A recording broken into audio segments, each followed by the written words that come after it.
Bonhams has brought together works by some of the masters of the 20th century for our June sale of Impressionist and modern art. A time of war, peace, poverty and excess, the 20th century and the enormous social changes it brought produced some of the most exciting art ever seen. Arguably the greatest of all 20th century artists, Pablo Picasso was responsible for the groundbreaking Cubist movement of the late 1900s and early 1910s. Vert paquet de tabac, carte à jouer was painted in 1919 at the end of this great decade of change. Picasso had by now moved from Paris to the south of France with his new wife Olga, and his years of poverty and struggle were behind him. He was a successful painter pursuing his artistic goals, and this brightening of mood is clearly reflected in the softer, more colourful synthetic cubism of this work. The classic elements of cubism remain: the playing card, the pipe, the table setting. But here we see Picasso in a lighter frame of mind, expressing the finer things in life.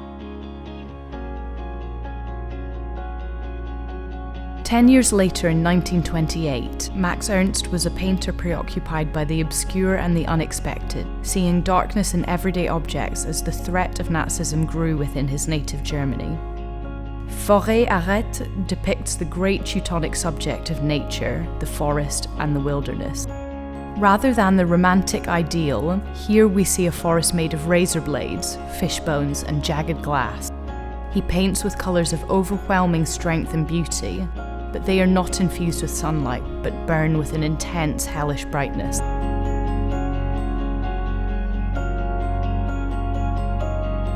Following the end of the Second World War, Fernand Léger, like many other artists, was living in the south of France and painting with a vigour born out of escaping finally from the most hellish of conflicts.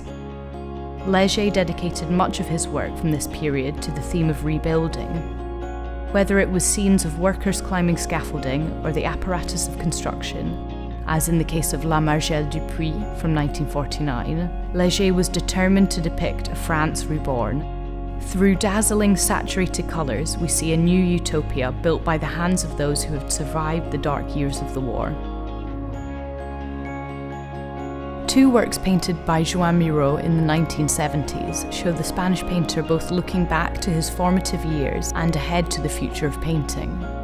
Son Titre from 1970 is a monumental work that bears testament to Miró's discovery of the abstract expressionists.